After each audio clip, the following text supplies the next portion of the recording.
मैं तो हमेशा एक ही बात पूछती हूँ कि तेलंगाना के आवाम खुश रहे, तेलंगाना तरक्की करे, पूरे हिंदुस्तान में अपना तेलंगाना रियासत अव्वल नंबर पे रहे। बस एक ही दुआ चलती है। तो मैं आप सबसे भी रिक्वेस्ट करती हूँ कि ये दुआ कीजिए, पूरे रमजान के महीने में अपना तेलंगाना तरक्की करे, आगे बढ़े, हर घर अपने तेलंगाना में खुशहाली से भर जाए। बहुत ही अच्छा महीना है, बहुत ही चीजें हम इंसानों को सिखाने वाला महीना है। भूख का वैल्यू सिखाता है। जब रोजे रखते हैं तो दूसरों के भूख का एहसास होता है। जब अपने आप को रोकते हैं खाने पीने से तो एक हिम्मत बढ़ती है, एक स्ट्रेंथ मिलती है, एक कैरेक्टर बढ़ता है। तो बहुत ही अच्छा महीना है जो एक कैरेक्टर बिल्डिंग सिखाता है हमको। और बाकी तेलंगाना में आपको पहले से ही मालूम है कि हम हिंदू, मुस्लिम, सिख, ईसाई सारे लोग मिलजुल के एक भाईचारगी के साथ हम लोग यहाँ रहते हैं। हमें फिरका परस्ती के लोगों से, उनसे कोई लगाव कभी था नहीं, आगे चल के भी इंशाल्लाह नहीं रहेगा। क्योंकि आज पूरे हिंदुस्तान में जिस तरीके का एक माहौल बन रहा है, जिस तरीके का एक नफरतवार फिजा खराब करने की कोशिश हो रही है, उसको रोकना हम सबकी भी जिम्मेदारी है। आप सब लोग जानते हो कि 10 साल से जब से तेलंगाना बना है, आज तक केसीआर साहब जब तक हुकूमत में थे, हमने एक भी कम्युनल वायलेंस होने नहीं दिया। लेकिन 15 महीनों में जब से कांग्रेस सरकार आई है, तब से फिजा बदल गई है। ऐसा हालत है कि सीएम साहब तो हमेशा फ्लाइट मोड में रहते हैं। वो 40 बार अब तक दिल्ली जा चुके हैं, लेकिन 15 महीनों में यहाँ हर एक महीने में एक दंगा फसादात कहीं ना कहीं हुआ है। उसके बारे में सीएम साहब नहीं बोलते, उसके बारे में सोचते नहीं है, उसके बारे में रिव्यू करते नहीं है। जयनूर जाके आई थी परसों में, आसिफाबाद में जयनूर में दंगे फसादात हुए। बहुत ही बुरी बात है, दर्दनाक बात है। 3-3 महीने तक वहां इंटरनेट बंद था। बहुत घर जले, मसाजिद जले, हिंदुओं के भी जले, मुसलमानों के भी घर जले। लेकिन इस सरकार को फुर्सत नहीं है रिव्यू करने का, ना तो कुछ कॉम्पनसेशन देने का, ना तो किसी पे केस करने का। ऐसे लोग जिस भी पार्टी में हो, जो भी नफरत फैलाते हैं, उनको तो इमीडिएटली बंद करके रखना चाहिए। लेकिन सरकार को तो फुर्सत ही नहीं है। क्यों? दिल्ली जाना है हर 15 दिन में एक बार, कुछ भी करना है दिल्ली जाना है। 40 बार 15 महीने में ये सीएम साहब दिल्ली गए हैं। यानी मैं इतना ही आपसे कहना चाहती हूँ कि जो केसीआर साहब के तेलंगाना बनने के बाद जो भी प्रायोरिटीज थे, जो भी सोच थी, वो अब इस सरकार में नहीं है। केसीआर साहब ने सोचा, सबके लिए सोचा, गरीब मुसलमान के लिए भी सोचा, गरीब हिंदू के लिए भी सोचा, गरीब क्रिश्चियन के लिए भी उन्होंने सोचा। इसीलिए जब क्रिसमस आती थी तो हम तेलंगाना एक इकलौते ऐसा रियासत है पूरे हिंदुस्तान में जो क्रिसमस को ऑफिशियली हमने बनाया, क्रिसमस गिफ्ट को हमने ऑफिशियली दिया। उसी लाइन्स पे रमजान को भी हमने ऑफिशियली बनाया, रमजान का तोहफा भी हमने दिया। लेकिन आज के तारीख में कैसा है, सीएम साहब का सिर्फ इफ्तार का दावत मिलता है, तोहफा किसी को नहीं मिलता है। ऐसे हालात है। ठीक है, तोहफा ना मिले, लेकिन बजट में जो पैसे दिए उसमें 25% भी इस सरकार ने खर्च नहीं किया। किसी मुस्लिम यूथ के लिए कुछ नहीं मिला, किसी वुमेन के लिए कुछ नहीं मिला। हमारे जमाने में आप भी जानते हो, बहुत सारे मशीन हमने अपने महिलाओं के लिए बांटा था, हमारे खवातीनों के लिए। आज कैसा हालत है कि एक भी मशीन बटा क्या, आप एक बार सोचो। पोचारम श्रीनिवास रेड्डी साहब बाजार में मिलते ही होंगे आप लोगों को, आके आपके पास ही खुद बिरयानी खाते होंगे और ईद मुबारक बोलते होंगे। उनसे एक ही बात पूछो, साहब आओ, वेलकम, हमारे घर पे आओ, हमारे ही बिरयानी खाओ। लेकिन आपके सीएम साहब को आप सवाल करो, पूछो कि जो माइनॉरिटी बजट है क्यों खर्च नहीं कर रहे हो, जो माइनॉरिटी के स्कीम है आपने क्यों बंद कर दिए, जो तालीम के वास्ते केसीआर साहब ने इंतजाम किए थे, आज के टिमरिस के स्कूल कैसे चल रहे हैं आप खुद जानते हो। हमारे जमाने में कैसे थे, अब कांग्रेस के जमाने में कैसा है। पोचारम साहब से जाके पूछो, साहब आप एडवाइजर हो, कैसे एडवाइस दे रहे हो, किस तरीके के सलाह दे रहे हो, आप पूछो। और एक बात भी है, जैसे तेलंगाना में हम सबके बारे में सोचते, हर एक कौम के बारे में सोचते, आज दिल्ली सरकार में क्या हो रहा है, कैसे बातें चल रही है। बोल रहे कि वक्फ के बारे में एक बिल लेके आ रहे हैं, वो उस बिल को, वो वक्फ बोर्ड जो अमेंडमेंट का बिल है बीआरएस पार्टी बिल्कुल अपोज करेगी उसको, उसमें कोई भी शक नहीं है। आपके खिलाफ एक भी कदम या सेंट्रल उठाए या स्टेट उठाए, लड़ने के लिए सबसे पहले टीआरएस का बंदा आपके साथ खड़ा होगा। आप इस बात पे कोई शक ना करिए, क्योंकि हम हमेशा आपके साथ हैं, कल भी आपके साथ रहेंगे। हुकूमत में आज रहेंगे, कल नहीं रहेंगे, लेकिन आपके साथ हमेशा हमेशा रहेंगे। क्योंकि जब तेलंगाना बना, केसीआर साहब ने आपसे रिक्वेस्ट किया था कि हमारे साथ सोपत करके देखो, सोना घिस के देखो। आपने सोपत किया, 2 बार हमें हुकूमत में रहने का मौका दिया, तो जितना भी ऊपर वाले ने हमें ताकत दी, हमने उतना काम किया। आगे चल के भी और काम करते रहेंगे, बहुत सारे काम है करने के। आज मैं आ रही थी बांसवाड़े में, तो इतने सारे किसानों ने रोक के मुझे ये बात बोला कि अक्का पहले D8 केनाल से अच्छा पानी आता था, आज पानी बिल्कुल नहीं आ रहा है। यानी किसान को हमारे बांसवाड़े के पानी नहीं आता है, तो हम सब लोगों को भी उसका झेलना पड़ता है। जो उसका किसान का दुख होता है, पूरा धंधा भी चौपट हो जाता है, रियल एस्टेट भी चौपट हो जाता है, पूरा लाइफस्टाइल ही चौपट हो जाता है। क्या बदला अन्ना? एमएलए नहीं बदला, एमएलए वही है, खैर अपने पार्टी में नहीं है, उस पार्टी में गए, लेकिन बदला क्या है? सरकार का रवैया बदला है लोगों के तरफ, उसके बारे में आप जरा सोचिए। और मैं हमारे मुसलमान भाइयों से एक ही बात रिक्वेस्ट करती हूँ कि जितना भाईचारगी के पास साथ हम लोग पहले से है, पूरे हिंदुस्तान में मिसाल देते थे तेलंगाना की, बोलते थे यहाँ गंगा जमनी तहजीब है, ये पूरा मुल्क को सीखना चाहिए तेलंगाना को देख के। तो उसी भाईचारगी को बनाए रखना है।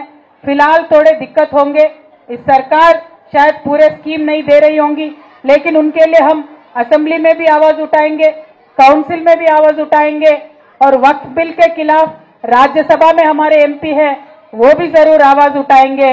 और आगे चल के हमारे कोई भी मसला हो, उसके लिए आगे हम आवाज उठाएंगे। सबसे बड़ा कंप्लेंट मुझे मिलता है नौजवान बच्चों से, वो कहते हैं कि अक्का हमारी फी रीएम्बर्समेंट नहीं मिल रहा है। फी रीएम्बर्समेंट जैसे नहीं मिल रहा है, तो गरीब घरों में बच्चों को तालीम के लिए भेजना है नहीं भेजना है, बहुत बड़ी सवाल है। तो मैं इमीडिएटली सरकार से ये डिमांड करती हूँ कि आप फी रीएम्बर्समेंट जो भी है जल्द से जल्द दीजिए, क्योंकि अभी और एक साल शुरू होने वाला है, बच्चों को कॉलेज में जाना है, कॉलेज में एडमिशन लेना है। जो प्राइवेट डिग्री कॉलेजेस है, प्राइवेट जूनियर कॉलेजेस है, एडमिशन देने से मना कर रहे। तो मैं सरकार से ये डिमांड करती हूँ, आप फी रीएम्बर्समेंट जल्द से जल्द रिलीज करो। और हमारे जो केसीआर साहब ने हमारे माइनॉरिटी मुस्लिम बच्चों को बाहर के देशों में जाके पढ़ने के वास्ते स्कॉलरशिप स्कीम दिया था, आज सरकार आने के बाद 15 महीने हो गए, एक भी बच्चे को एक भी रुपया आज तक स्कॉलरशिप के लिए पैसा नहीं दिया गया। ऐसे इंपॉर्टेंट स्कीम्स के लिए मैं यहाँ से बांसवाड़े से सरकार से रिक्वेस्ट करती हूँ, कांग्रेस गवर्नमेंट से डिमांड करती हूँ कि बच्चों के तालीम के वास्ते आप फंड मत रोका करो, बच्चों के तालीम के जो भी पैसे आप दे दो। हम अगर ऐसे पूछते हैं, सवाल करते हैं, तो कुछ भी अनाप शनाप बोलने लगते हैं। सब सरकार तो जो भी पार्टी हुकूमत करेगी, सरकार को तो चलना चाहिए। जब पहले आंध्रा गवर्नमेंट था, किरण कुमार रेड्डी साहब 1800 करोड़ पेंडिंग रख के गए थे। केसीआर साहब हुकूमत करने आए तो पहले क्या क्लियर करे, वो 1800 करोड़ बच्चों के वास्ते, तालीम के वास्ते पहले वो क्लियर करे और बाद में दूसरा काम करे। तो सबसे इंपॉर्टेंट हमारे नौजवान बच्चे हैं, उनके तालीम के वास्ते ये सरकार को डिमांड करना चाहिए।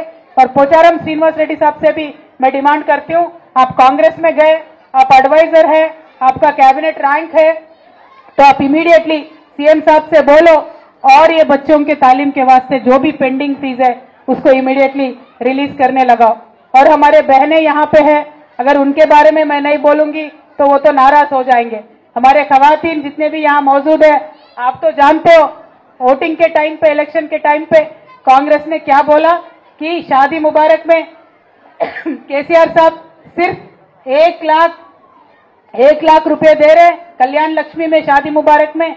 अगर हम हुकूमत में करने आएंगे तो 1,60,000 रुपए అంటే 1,60,000 रुपए देते, उसके साथ 1 तोला सोने का जेवरात भी देते बोल के बोले थे। मिला क्या किसी को 15 महीने में? किसी को मिला क्या 15 महीने में? अब ये बात जाके हमारे पोचारम श्रीनिवास रेड्डी साहब से पूछो, आप क्यों नहीं दे रहे सोने के जेवरात? क्यों बोले? अगर दे नहीं सकते तो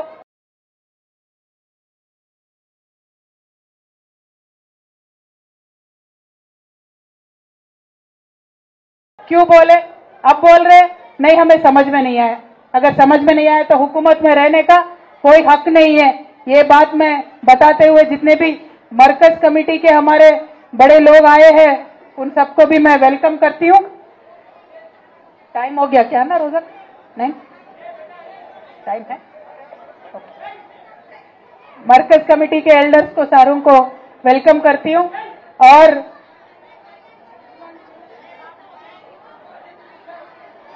ओके ना, हमारे जुबैर भाई है यहाँ पे बांसवाड़े में, सीरियसली स्ट्रांगली काम कर रहे हैं। मैं आप सबसे रिक्वेस्ट करती हूँ आप उनका साथ दीजिए। मैं और बाजरेड्डी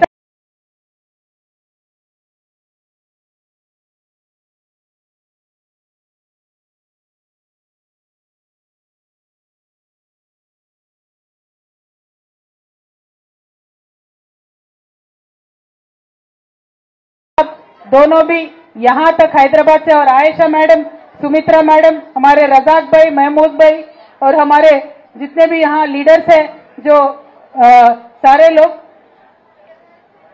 नहीं मोची गणेश, संपत गौड़, हम सभी लोग बाहर से हैदराबाद से जुबैर भाई को सपोर्ट करने के लिए यहाँ तक आए हैं और वो आगे चल रहे। पहले जब वाइस चेयरमैन भी थे बहुत सारा काम उन्होंने किया, आगे चल के भी काम करने के लिए उनके साथ आप सब चलिए। पार्टी भी उनका सपोर्ट में यहाँ रहेंगे। और बांसवाड़ा में हर बच्चा, हर एक कोई शख्स आज तक मुझे मिला वो एक ही बात बोल रहा है कि अक्का एमएलए साहब गए, हम नहीं गए, हम केसीआर साहब के साथ है। तो ये सुन के मुझे बहुत अच्छा लगा। కోటగిరి ఎక్స్ జెడ్పీటీసీ కిషన్ గారు, ఎంపీపీలు, జెడ్పీటీసీలు చాలా మంది మా అక్క చెల్లెలు ఉన్నారమ్మా. అందరికి కూడా కిషన్ అన్న నమస్కారం. కాన్స్టిట్యున్సీ నుంచి వచ్చినటువంటి మైనారిటీ నాయకులందరూ కూడా ఉన్నారు. తానుబాయి గారు, అజీం బాయి గారు, అన్న నీ రైటింగ్ అర్థమైతే లేదు, ఫారూక్ భాई, समी भाई, इशाक भाई, गौस भाई, अजीम भाई, नीचे वाला क्या है नाम, बांसवाड़ा कॉन्स्टिट्यूंसी के हमारे सारे माइनॉरिटी है और हमारे नवीद है जो जिनके साथ काम करते हैं, हमारा एजाज है और बहुत सारे यहाँ नौजवान बच्चे, सबसे मिलना जुलना है। सबका नाम, सबके नाम लेते जाएंगे तो पूरा इफ्तार का टाइम भी हो जाएगा। इसीलिए सबको, हर एक बीआरएस पार्टी के लीडर को, कैडर को, हर एक जो शख्स केसीआर साहब से मोहब्बत करता है उन सबको भी मैं सलाम करते हुए एक ही बात बोलूंगी, बांसवाड़ा बीआरएस का अड्डा है। बांसवाड़ा किसी का, बांसवाड़ा सिर्फ और सिर्फ बीआरएस का अड्डा है। लीडर आते जाते रहेंगे, लोग बांसवाड़े के हमेशा बीआरएस पार्टी के साथ है और साथ रहेंगे, मैं ऐसा उम्मीद करती हूं। और आगे लोगों का साथ लेने के लिए यहाँ के मसाइल भी, मैं आपका भी एमएलसी हूं बांसवाड़े से, यहाँ के लोकल बॉडी के लीडर्स ने वोट डाल के मुझे जिताया तो मैं यहाँ के भी एमएलसी हूं। इसीलिए यहाँ के मसाइल भी मैं काउंसिल में आपके तरफ से जरूर उठाऊंगी, जरूर बात करूंगी और आपके लिए काम करूंगी। आगे चल के जुबैर भाई को साथ में लेके चलेंगे, अच्छा उनको भी हिम्मत देंगे पार्टी के तरफ से। ये बात कहते हुए वापस एक बार मैं आप सबको इस पाक महीने का, रमजान महीने का बहुत बहुत मुबारकबाद देती हूं। और इस महफिल में शामिल होने का मुझे जो मौका दिया, जुबैर भाई ने इतना अच्छे से इंतजामात किया, सारे हमारे मरकज कमेटी के बुजुर्गों को बुलाए, आपका बहुत बहुत शुक्रिया अदा मैं करती हूं। Thank you. जय तेलंगाना, जय केसीआर।